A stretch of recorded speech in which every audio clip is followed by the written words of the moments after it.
The following program is being brought to you on the Voice America Variety Channel. For more information about our network and to check our additional show hosts and topics of interest, please visit voiceamericavariety.com. The Voice America Talk Radio Network is the worldwide leader in live Internet talk radio. Visit voiceamerica.com. The views and ideas expressed on the following program are strictly those of the host or guests and do not necessarily reflect the views and ideas held by the Voice America Talk Radio Network, its staff, and management.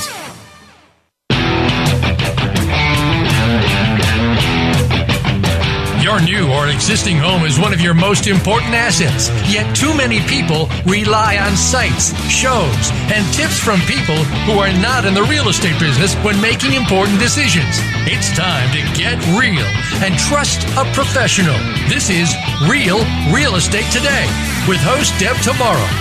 In this series, you'll learn about making smart decisions when it comes to buying a home, selling a home, or even staying in the home you're in. Now, here is your host, Realtor Deb Tomaro. Hello and welcome to Real Estate Today. I am your host, Deb Tomaro. Do you think people are picking up on that whole today, tomorrow thing that I was trying to do? I think so. We're in episode 4. Okay, they're figuring out? Yes, absolutely. My listeners in Estonia? Yeah, I got numbers back in, we've got a listener in Estonia, so hello, Estonia. We had a good discussion about where that is, and I think it's somewhere up near Latvia.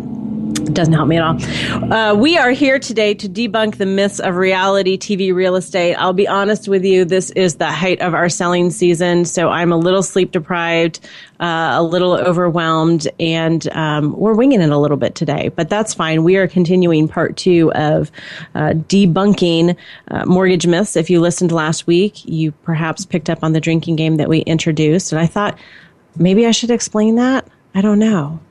And when I was in college, a long time ago, when I was in college, it was a popular thing. We played the drinking game with friends. No, we played it. Well, I'm older than that then. Police, the Police song, Roxanne, Red Light. Oh, yeah. That too. But I thought you meant like watching a TV show. Oh, okay. And we would do it. And you'd take a drink every time someone would say, I don't know. Whatever. Yeah, something on Hey, Ross Norm. and Rachel. Yeah, with friends. Okay, so anyways, that's what we're doing. Not really, Mom, but that's what Karen's doing.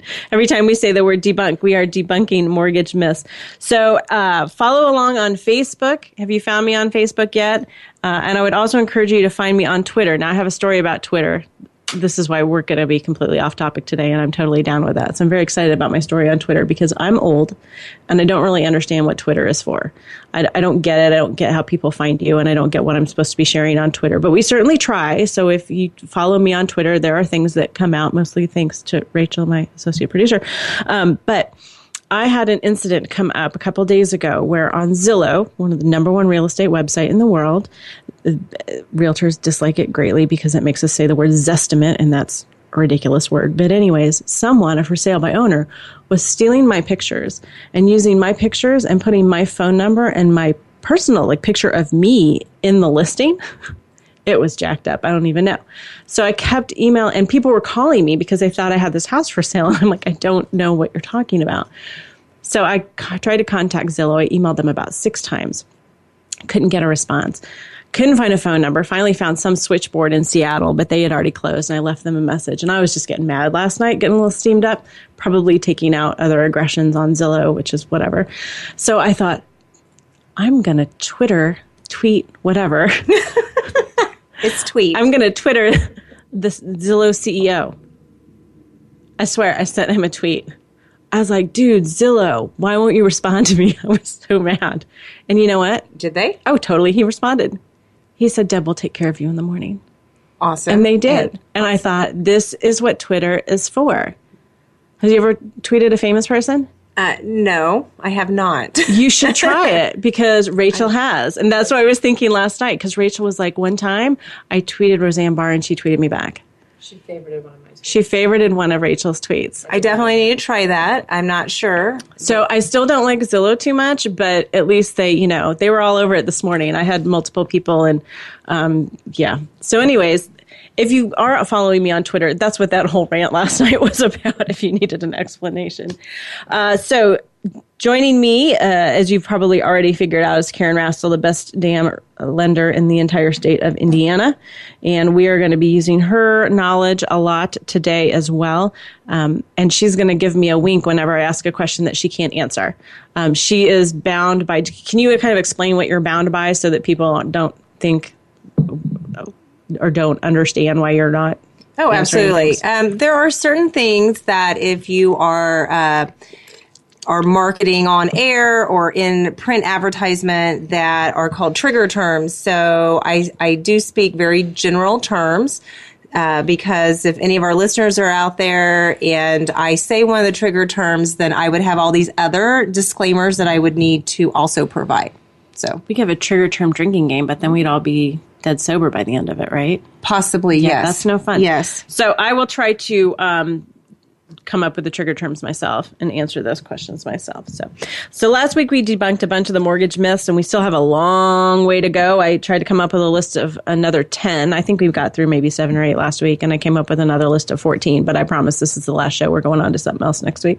I'm sure we'll find our way back to it. So get out your whiskey bottles or your butterscotch schnapps if you're in my office, and join us in our debunking drinking game. I want to recap a little bit last week because that's the teacher in me, and I just want to refresh. So the things that we talked about last week, and please feel free, you can listen to my show on demand on the voiceamericavariety.com or on iTunes or on my Facebook or website. There's a million places you can listen. Go to Estonia. There's a fan club, apparently. So we talked about it. The myth that it would be easier if you just go to your bank. They already have all your information. They know you're a good customer. That's not necessarily true. I think we encouraged you to shop around on mortgages and not just stick with your bank because they may not offer the products that you want. We call loans products, so they may not offer the loan type that you want. We debunked the myth that mortgage brokers are shady because they're not necessarily. There are a few shady ones out there back in the day, and that ruined the reputation.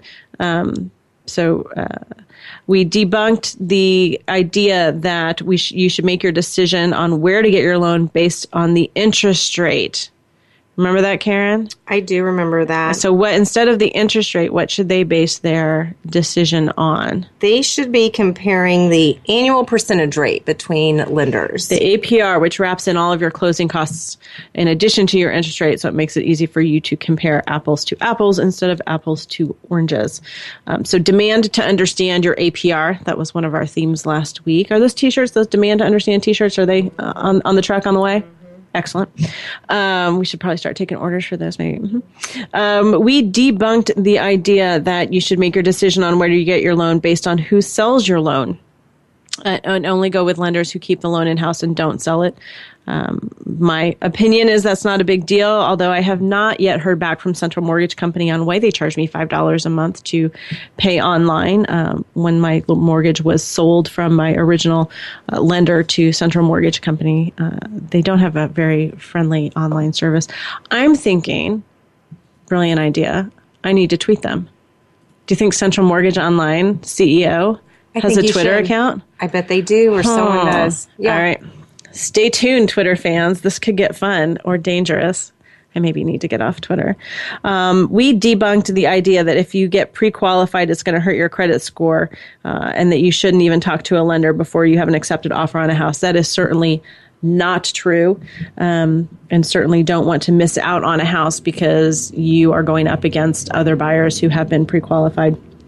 Apparently the market's crazy everywhere. I had a call yesterday interview from the Associated Press wanting to ask my opinion on the market and just, what I've been seeing this year. And she said she had talked to realtors around the country, and we were all kind of saying the same thing, that we were kind of exhausted and that it was crazy and that we hadn't seen it like this. So apparently it's not just here in Bloomington, Indiana. We also talked about debunking the myth that the credit scores you get online from like freecreditreport.com or wherever are the same credit scores that a lender would use. This was interesting. I got an email yesterday from a credit card company that I have a credit card with, and they said, your credit score's changed. Yeah, I probably missed a payment or something. I don't know. That's not good. So it made me think of that too, that it says I can go to the credit card website and see what my credit score is. And I need to do that because my guess is that that's not the same as if a lender were to pull my credit today. We also talked about if you have zero credit, People think that you can't get a loan, and that is a myth. If you have zero credit, you can get a loan. So we debunked that as well. So on to our next topics, our next debunking myths. So this was one, I was doing some research. I was able to come up with a lot of these items on my own, but I did do some research to see if there were any other ideas out there. And one of the things I saw over and over again is that there are apparently a lot of people who believe that they have to have 20% down to buy a house. So can you debunk that for us, Karan? I can debunk that. I know you always say that this is what we would call like our parents' loan, where you have saved and saved and saved, and you have your 20% down. Having 20% down on certain loan programs will definitely, you will avoid private mortgage insurance. But no, you definitely don't need 20% down. That's fantastic if you have it. That there are programs that go anywhere from 0% down. Really? Up to more, up to whatever you'd like to put down. Yep. The 0% down is one of my favorites. Don't tell Dave Ramsey if you listen to Dave Ramsey. And I do subscribe to a lot of what he believes, but there are some instances where other options besides 20% down is desirable. And yeah, there are certainly a lot of loan products, and that's why you need to shop around with different lenders. And what about gift funds? Are gift funds an option if we don't have 20% down payment? Yes. Most loan programs do allow a client or a borrower to receive gift funds. Typically, it's from a relative. There has to be some type of family relation there.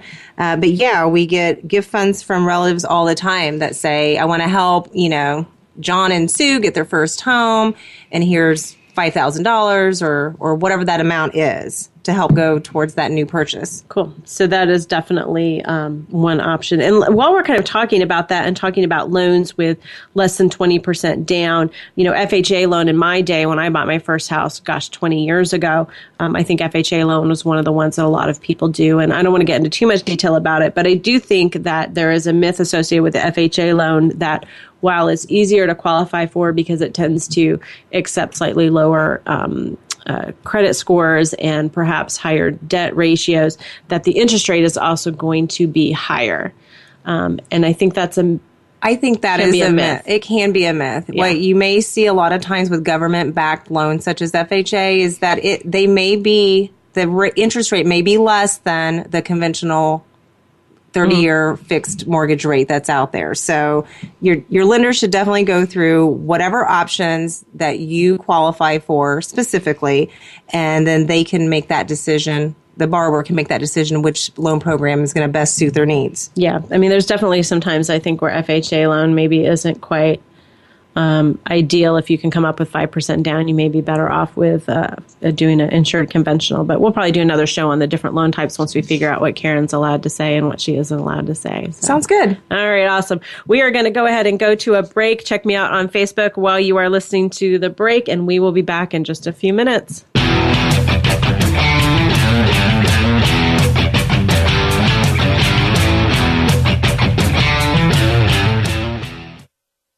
Ask the experts. Call toll free right now. 1-866-472-5787. And ask our All-Star team to answer your question. That's 1-866-472-5787. Thank you for calling. VoiceAmerica.com. Are you interested in buying or selling a home? Not sure what the next step is? Deb can help. Go to realrealestatetoday.com and click on Start Here.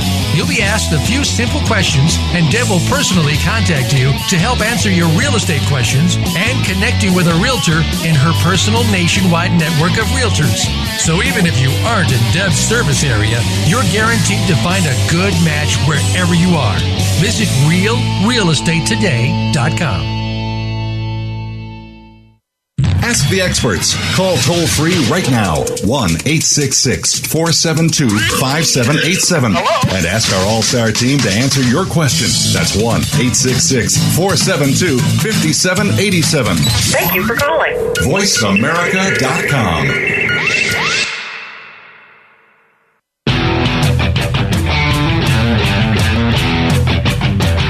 You are are listening to Real Estate Today. To reach Deb Tomaro or with questions and comments about the show, please send an email to Deb at realrealestatetoday.com. That's Deb at realrealestatetoday.com. Now, back to this week's program.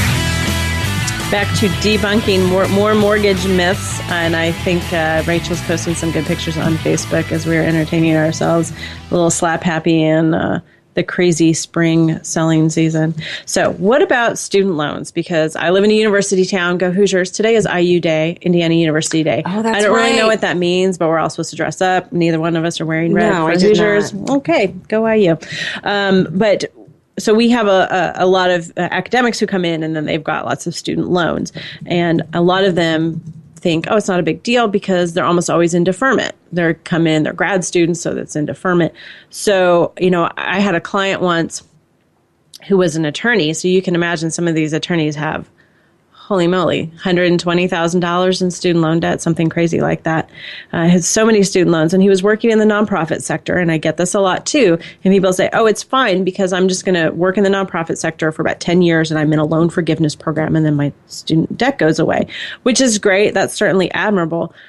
But it actually knocked him out from being able to get a house. You could probably qualify for, I'm guessing, like about a $40,000 house because of the way that these loans in deferment are counted against you. So can you talk a little bit to that? Yeah, I always have to tell borrowers that although you have the student loans and they are in forbearance or deferment or even an income-based repayment or graduated loan payments, most of the loan programs that are out there, they're going to count that payment in some fashion. It may not be what you're currently paying. For example, if it's in deferment and it's zero, they're going to want student loan documentation from the loan servicer to say what they feel your estimated payment will be after that period has expired.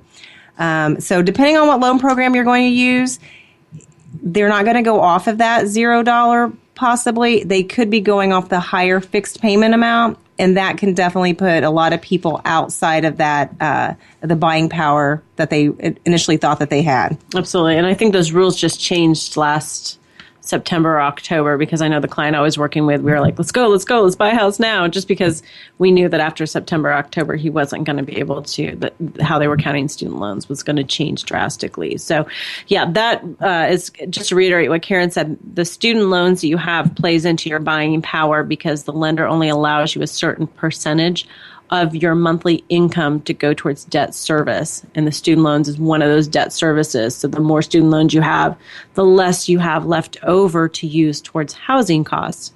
And so that's why some people might have pretty decent income and then they can only qualify for a $40,000 house, which I don't know any market where you can buy anything habitable for $40,000. Well, maybe a one bedroom.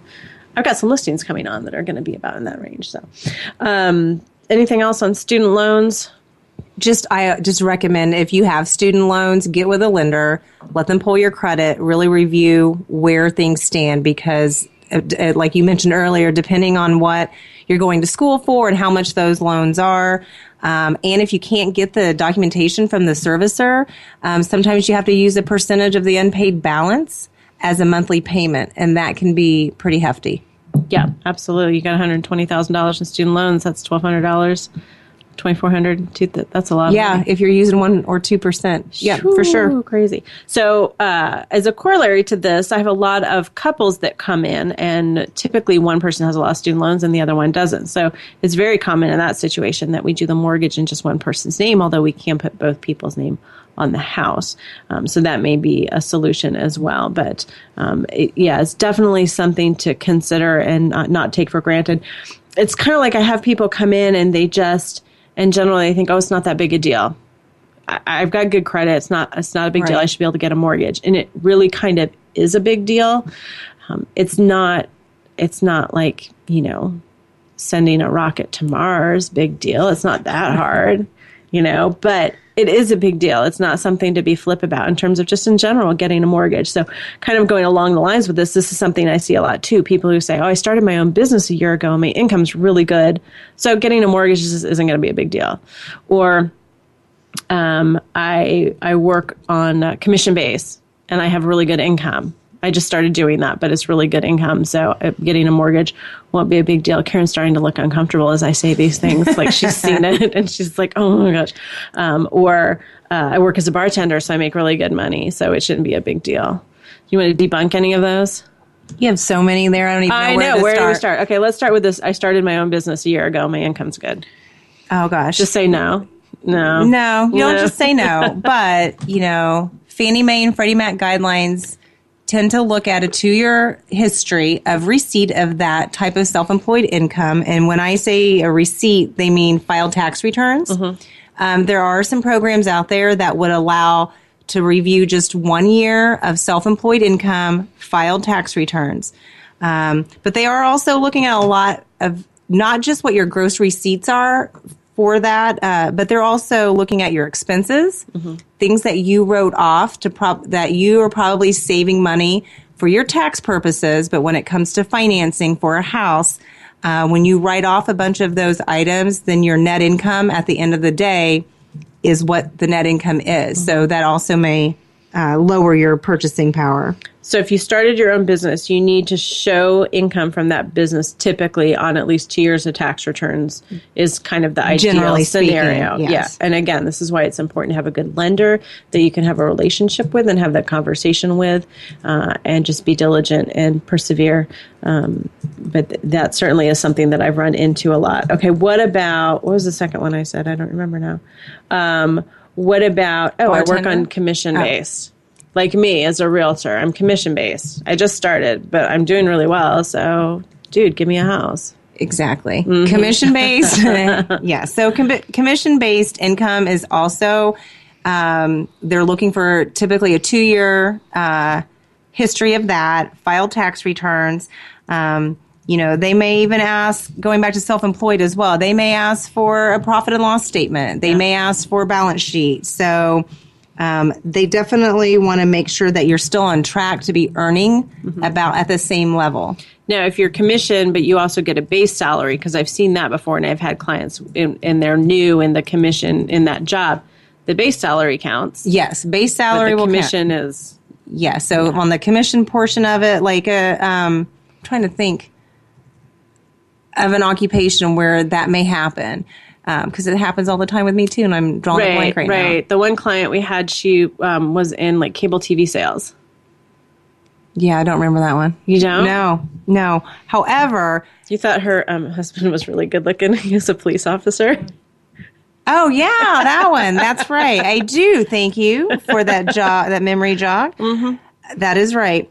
They're going to definitely use the base income, but they're going to look for at least around the 2-year history for the other commission income. And does that go for things like bonuses and overtime? Because I know a lot of people work regular overtime, but those hours may not necessarily count, or they get regular bonuses. Yeah, overtime and bonus. I think a good general rule is going to be 2 years for those types of income. Okay. But if you've been at your employer, let's say for, a few years, and every year you've got overtime that averages out to whatever, chances are we'll be able to use that. Okay. So 2 years is kind of the thing. It doesn't, I know when I was, getting my very first mortgage, many, many, many moons ago, before I was in real estate, I think I had this feeling I had to be in the same job for several years. That's not necessarily the case. You can be in different jobs, but certainly the same line of work.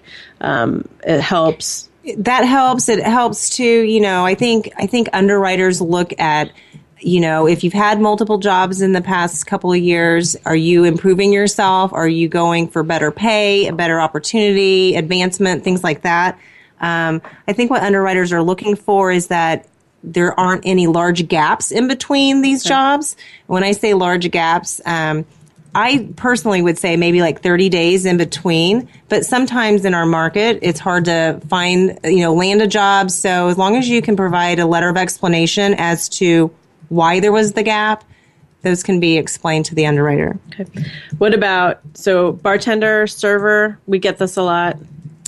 If they're claiming their cash tips on their tax returns, right, you can definitely, count that. But for those that don't, cash is not documented. So that's something to think about. And again, that's why if you are interested in buying a house and you fall into some situation like that, you need to get with a lender up front. I always say that you can tell a good lender by their willingness to talk to you, even if you're clear that you're not ready to buy a house today. The ones that only want the low-hanging fruit are the, ones that you may not get the best service from. I had another lender, not Karen, but another lender once say to me, I need to eat next year too. And I thought that was that was a good way to put it. I need to eat next year too. Good lenders are looking ahead and kind of filling their pipeline with clients so that they've always, got something going on. So have that conversation if you're a bartender or a server and you need to start declaring more tips so that you can show that your income is a certain level. That needs to happen over a period of time, not just the week before you want to get a mortgage. I think to segue off of that too, if someone has, let's say you have a regular job, but now you're going to start bartending or serving, being a server at a restaurant on the side as part-time. Part-time kind of falls into the category with everything else, and really needing a 2-year history of that is generally allowable before that income is counted. But sometimes, I think underwriters may want to see, are they just getting this part-time job in order to buy a house to buy more house? That's a good point because we've run into that as well. What about, this was similar but different. And I had this, oh my gosh, I remember this happening one of the first deals that I ever did, that my clients, they wanted to, they had a condo that they were living in and they wanted to keep that and buy a bigger house. And they had a plan. They had been planning on this for years. They're going to buy this condo. They're going to live in it for a few years and then they're going to move up to the next house. And we ran into a snag. And that was that they didn't have enough income to carry both mortgage payments on the condo and on the new house they wanted to buy. But because they didn't have any track record as a landlord, even if they had a signed lease in place on the condo, that income was not going to be counted again for, you guessed it, 2 years. I was going to say, it's generally 2 years. There is a theme there. Yeah, so when someone isn't able to sell their current home before the purchase of the new home, a lot of the guidelines do state that you have to have cash reserves to be able to carry both of those payments. Not all programs have that, but some of them do.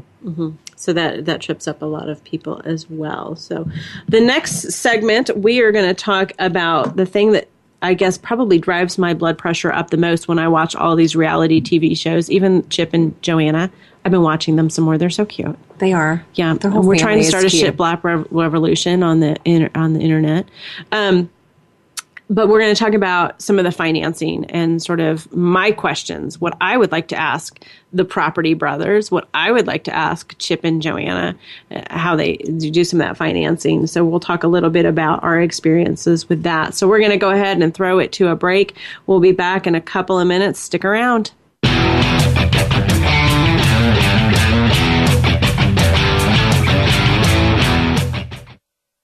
News, opinion,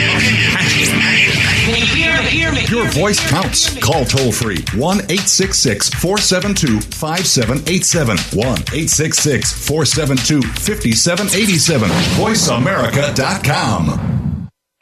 Are you interested in buying or selling a home? Not sure what the next step is? Deb can help. Go to realrealestatetoday.com and click on Start Here. You'll be asked a few simple questions, and Deb will personally contact you to help answer your real estate questions and connect you with a realtor in her personal nationwide network of realtors. So even if you aren't in Deb's service area, you're guaranteed to find a good match wherever you are. Visit realrealestatetoday.com. Ask the experts. Call toll free right now. 1-866-472-5787. And ask our All-Star team to answer your question. That's 1-866-472-5787. Thank you for calling. VoiceAmerica.com.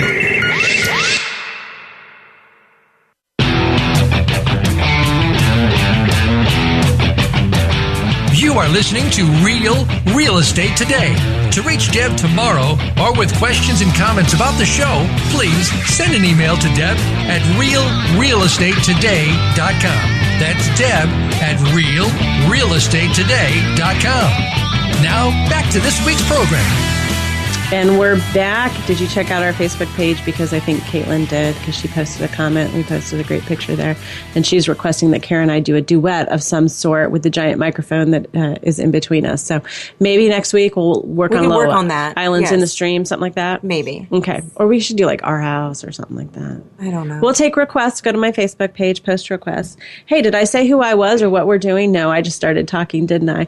This is Deb Tomaro. We are Real Estate Today, debunking mortgage myths today and helping you keep it real in the real estate business. We started talking about this over break, and then we were like, oh, I got to zip it because we got to save it for the show. So I had never talked with Karen about this before. One of my giant pet peeves, that one of the things that really raises my blood pressure are these reality TV shows, renovation shows, Property Brothers, the Chip and Joanna show. I should figure out what the name of that is. Fixer Upper. Whatever. Yes. Chip and Chuck and Joanna, and they're so cute. But how on earth do people finance those homes? They're like, okay, this is what Chip says all the time. You're all in at $425,000. The house costs $300,000, and your renovation budget of $125,000. I'm guessing that these people don't have $125,000 in cash sitting around to finance renovations. So how do people finance renovations? They come into my office all the time. They're like, that's fine. I'll just get some money to do renovations. And my head explodes because I don't understand. I have those burning questions too as a lender. I mean, there is a program that FHA does offer, and I've never done one in that large of an amount where like some of these shows are. And I'm thinking, I watch those shows as well and go, what kind of financing are they getting? Certain companies may have a specialty program that is kind of similar to what FHA offers, but at that level, I have no idea. We need to call Chip and Joanna. We need to call Chip and Joanna. Chip, Joanna, are you listening? Because you know what I suspect? I suspect that the TV show buys the house, does the renovations, and then sells it to them for the final all-in price, as Chip would say. I know that just came to me.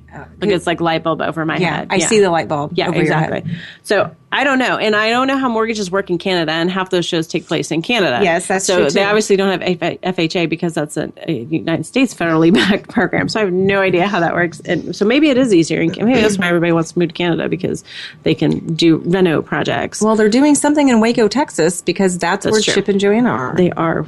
Waco. So you said there are a few programs. My experience with those programs is that there are some limitations as well, right? There are, yeah. I mean, FHA has a program where, you can't move walls, for example. You can't move. Like you can't open this up. I'm going to blow this wall out. I'm just going to put a double beam in, like they do on TV. Like they do on TV. I mean, FHA has two different programs. One is structured to where you can't make changes like that. The other program you can. However, I don't know. I personally don't know what that actual limit is. The one FHA loan that I did was the one where you can't move walls, you can't do room additions, but you can definitely fix flooring, lighting, fixtures. So I couldn't build a garage. Chuck and Joanna had to do that last week because they were going to close in the carport, but then they couldn't because it was too close to the property line. So they had to buy the lot next door. I saw that one. I know. Yeah. Pretty house, but whatever. Okay, so, and the other limitation that I thought was interesting is my understanding of this program is that you have to use certain contractors. The contractors do have to be approved by the lender. I think a lot of people think, well, I'll just get the money and then my dad does this. My dad does drywall. My dad doesn't do drywall. Yeah. Some dads do drywall. And you're not going to get the money back in your pocket as the borrower, as the buyer. Correct. You don't get the money back. And I do think that lenders, what they're looking for, depending on the scope of the work that needs to be done on a renovation project, they may need a general contractor. And again, I think most lenders do want to review that builder's credentials and things like that before they do approve them, I guess, on their list, because what they want to make sure is that that contractor is financially sound to be using your loan proceeds on your home and not using your proceeds for a job that they're trying to finish up and they've ran out of money kind of thing. Little pyramid scheme kind of going on there. Yeah, one of the things that the way that it kind of works is that an appraiser will go out and look at the home in its current condition along with a list of your intended improvements and then try to anticipate that, yes, those two items combined, the current home, if you do these things to it, should be worth the overall all-in amount that you're going to have. And that's one of the other things on the reality shows that kind of always makes my blood pressure go up a little bit too, is because they say, they never talk about, are you over improving for the neighborhood? Is the house really going to be worth $420 at the end of the day? You can buy it for $250 and you put, I can't do math like that in my head, but you're right. I mean, the appraisals that get done, if those people are getting financing, they have to have, comparables in and around the subject property. So I would hope that the improvements that they're doing actually, kind of match what's going on in that area. Appropriate for that neighborhood. Right. I feel like we need to call 60 Minutes or 2020 to do an investigative report on this. Our people need to contact their people so that we can figure out just what kind of financing their clients are doing. Maybe they have super secret financing that we could turn people onto. Right. Maybe. So in conjunction with that is this one that I hear all the time too, which is, I'm not worried about the condition of the house. I know how to do things. My dad does drywall. Yeah. And then I say, but. And then I feel like I'm being negative Nelly instead of, Debbie Downer or whatever. Because I do have a really hard time getting my clients to understand that while some condition issues may not bother them, it's an issue for the lender. Right. And I don't think people recognize that. So at some point in the process, once you've had an accepted offer on a house, your lender's going to send an appraiser out to the property.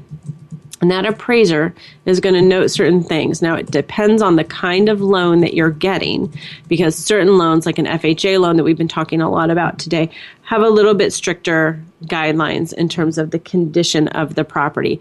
I don't know if this is because somebody sued the federal government at some point in time for letting them buy a house, you know what I'm saying, that had some peeling paint and they chewed on the walls and got lead-based paint poisoning. So they had to sue somebody because they can't take personal accountability. Sorry, I'm getting off on a tangent, but I don't know why that's the case. I mean, FHA has a handbook. You're right. I mean, and there are those guidelines that are in there, and I don't know where they originally stemmed from or where they came from, but there are certain things that those particular loans, you have to meet what the handbook says. Mm-hmm. In terms of the condition of the property. And so if you don't, then the appraiser rats you out to the lender and says, hey, this house has issues, here they are. At that point, you're either not going to get the loan or you're going to try and figure out with the seller how to get those issues addressed so that the appraiser can come back out, give you a clean bill of health, and then everybody can go on their happy way.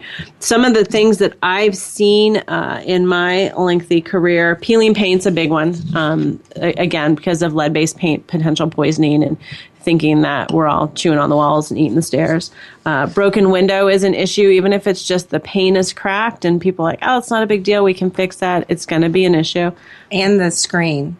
Like you could have like a rip in the screen. Really? Yeah, like maybe it's been like sliced open because you locked yourself out of the house because, my processor at work, that just happened to her over the weekend. Power was out. They didn't have a way to get into their house, so they had to cut a screen.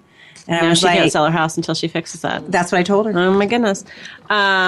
Here's a big one, missing floor coverings. And we find this in bank-owned homes all the time because they tend to smell like cat pee.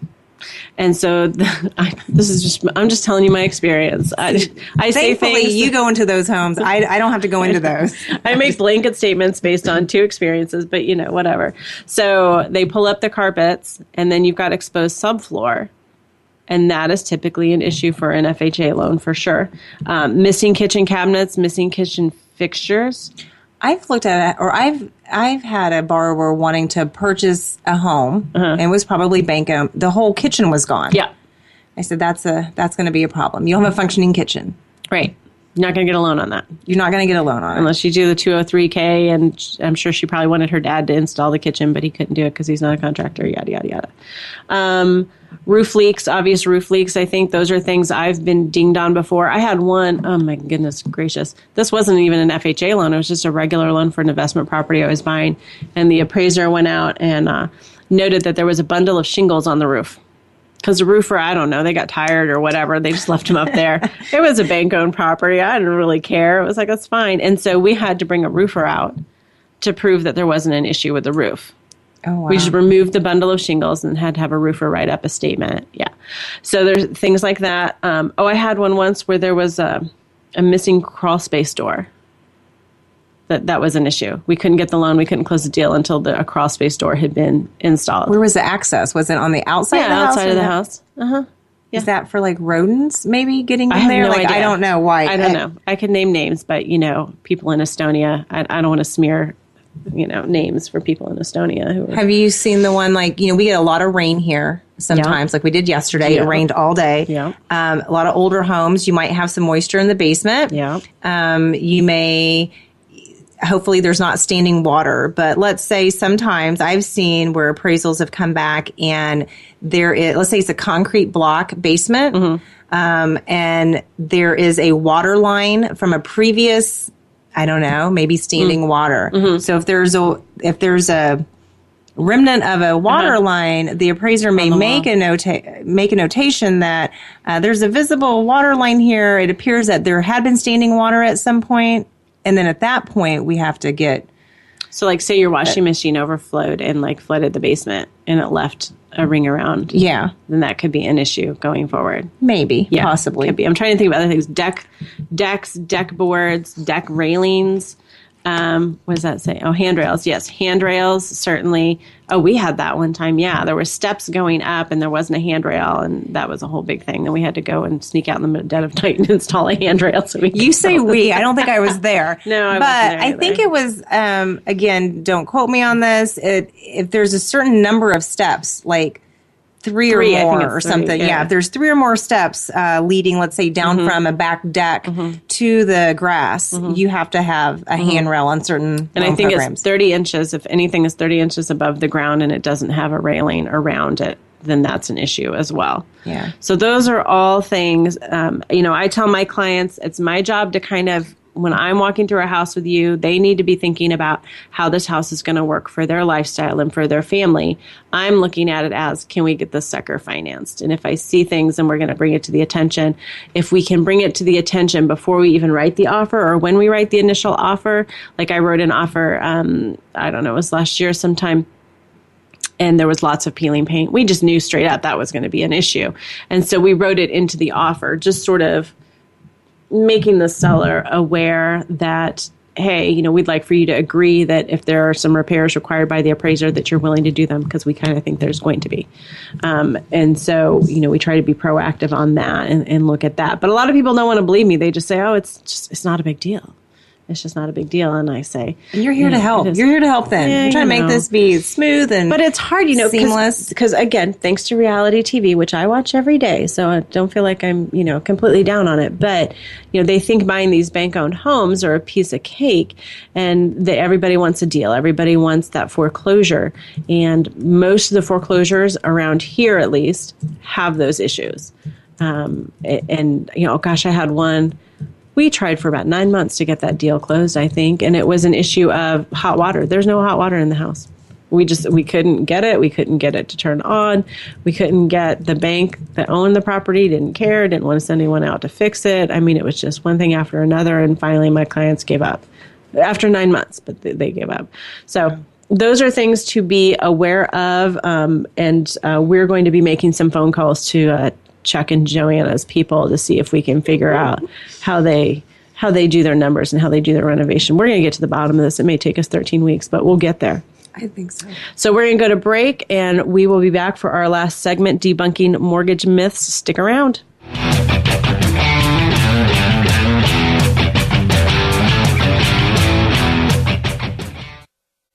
Ask the experts. Call toll free right now, 1-866-472-5787. And ask our All-Star team to answer your question. That's 1-866-472-5787. Thank you for calling. VoiceAmerica.com. Are you interested in buying or selling a home? Not sure what the next step is? Deb can help. Go to realrealestatetoday.com and click on Start Here.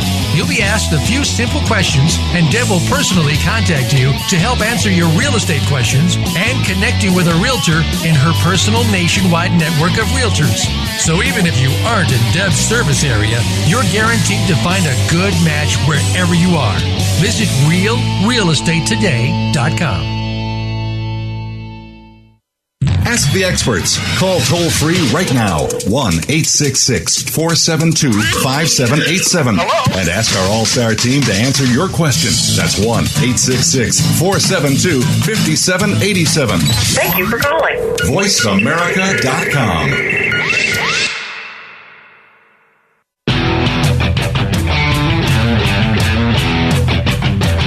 You are listening to Real Estate Today. To reach Deb tomorrow or with questions and comments about the show, please send an email to Deb at realrealestatetoday.com. That's Deb at realrealestatetoday.com. Now, back to this week's program. And we're back for our final segment of debunking mortgage myths. And we've got a couple that aren't really about getting mortgages, but are about holding mortgages and things that you should think about when you have a mortgage. So the first one is, and I hear this a lot, I should never pay off my mortgage because then I'll lose my tax deduction. So I think this is where I insert some disclaimer that I am not an accountant.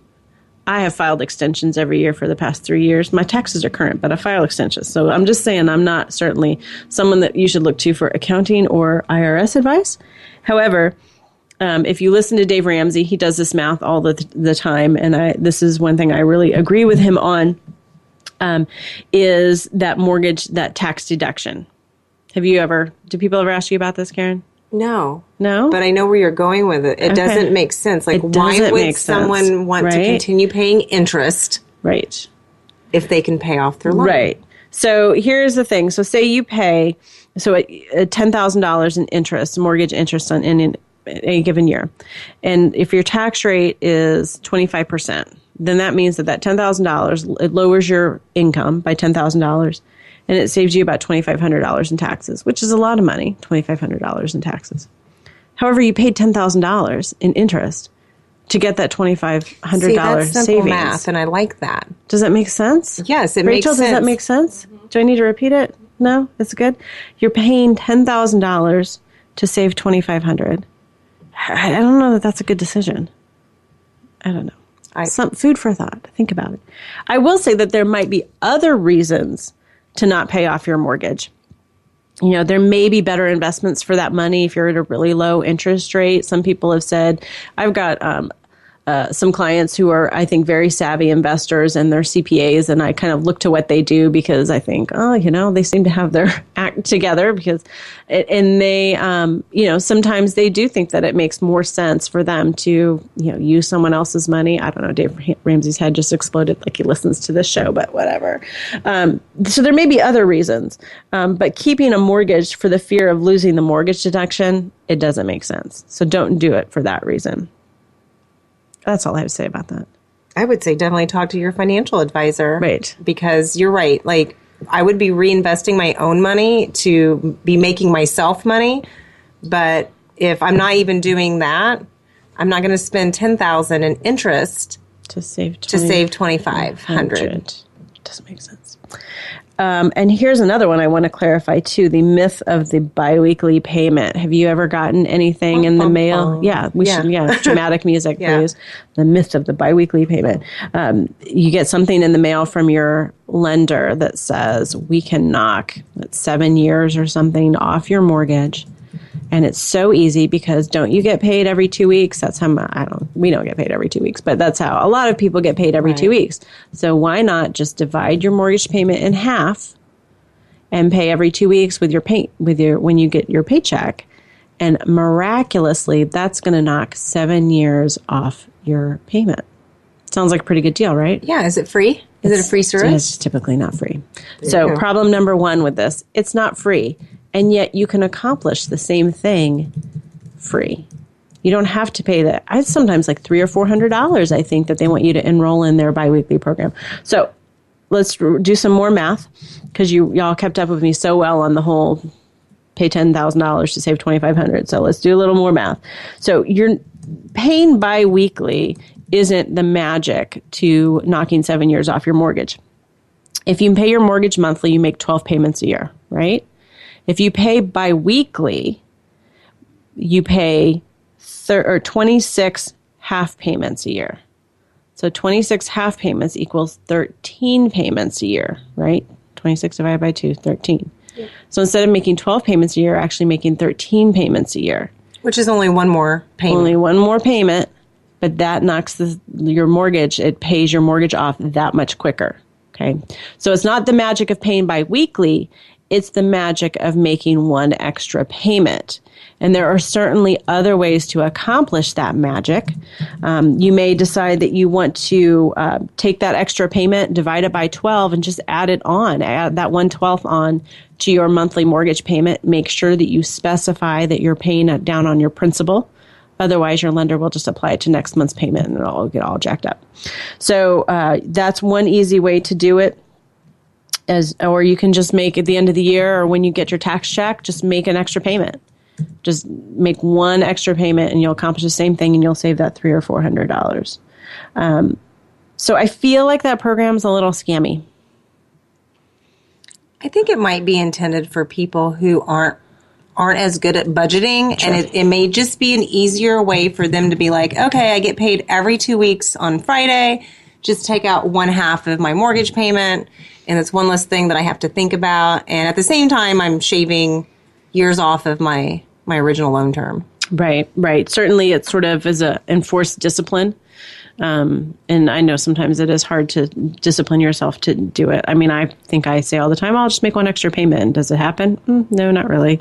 So it certainly is enforced discipline. But, I mean, if you want to pay me like $200, I can like yell at you and enforce the discipipline. You know what I'm saying? Rather than another service that you offer. Right. There you go. I'm full service. Which is one thing I get asked to this day, and it kind of goes along lines with this, is people are always asking, does this mortgage have a prepayment penalty? Do you get asked that a lot? All the time. All the time. But it's weird to me because most of your residential first mortgage transactions do not have one. So I don't know. I don't know if they're getting that information from family members that maybe got mortgages 20 years ago. Or back when there were prepayment penalties. I'm just not for sure. But yes, I have that conversation at least once a day. Yep. Once a day. Really, that much? Once a day. Oh, yeah. Well, then we need to debunk that myth. So I will say that again so that it's extra clear. Most loans do. It's a fair question to ask for sure. But I have never I don't know how many mortgages I've seen, involved in 500 plus, ever seen a prepayment penalty. I have seen prepayment penalties on other kinds of loans, and maybe some commercial loans. Sometimes they have prepayment penalties where you got to hold on to them for at least a couple of years, but they don't have like a 30-year prepayment. It's just a few years. I think what residential lenders have out there for purchase transactions on primary residence and things like that, you should not see a prepayment penalty. And if you do, you may want to shop another lender. Good call. Good call on that. All right. So let us review a little bit of what we talked about today. So we talked about different loan options. You don't have to have 20% to buy a house. That is a myth we debunked. If you have student loans, don't think they don't count if they're in deferment or forbearance, because that is a myth. They may count. You want to look into that. If you have your own business, you work commission-based, and you have good income, it may not be as easy as you think to get a mortgage. So we've debunked that myth. And then we talked about my friends Chip and Joanna. I swear I'm going to call me someday. And just wondered how on earth they get financing to do the renovations. Because it's not super easy to get cash back to do renovations. We debunked that myth.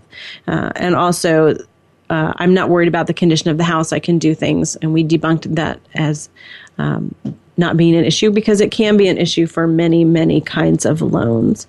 Let's see. What else did we talk about? I didn't get to everything on my list again. Is that shocking? I think that's going to be a theme for my show. There's just so much good information out there. I know.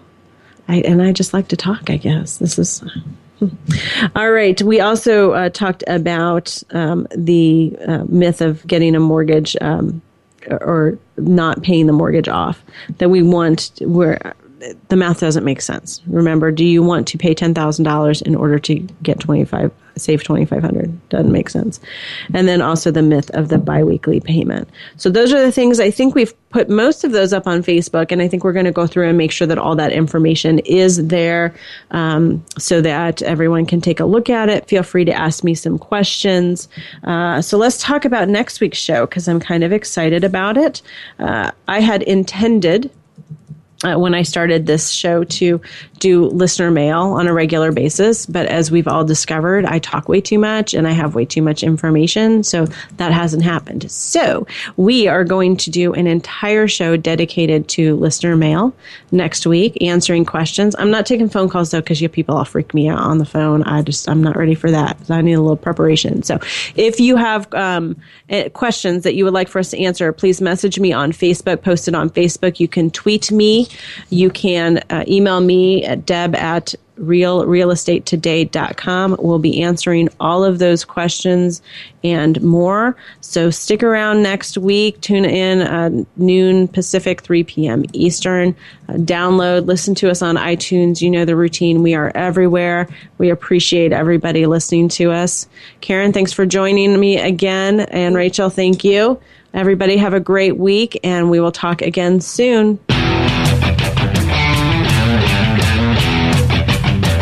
Thank you for tuning into Real Estate Today. Please join your host, Deb Tomaro, for another edition every Tuesday at 12 noon Pacific Time, 3 p.m. Eastern Time on the Voice America Variety Channel. Until next week, take care of your home. It's one of your most important assets.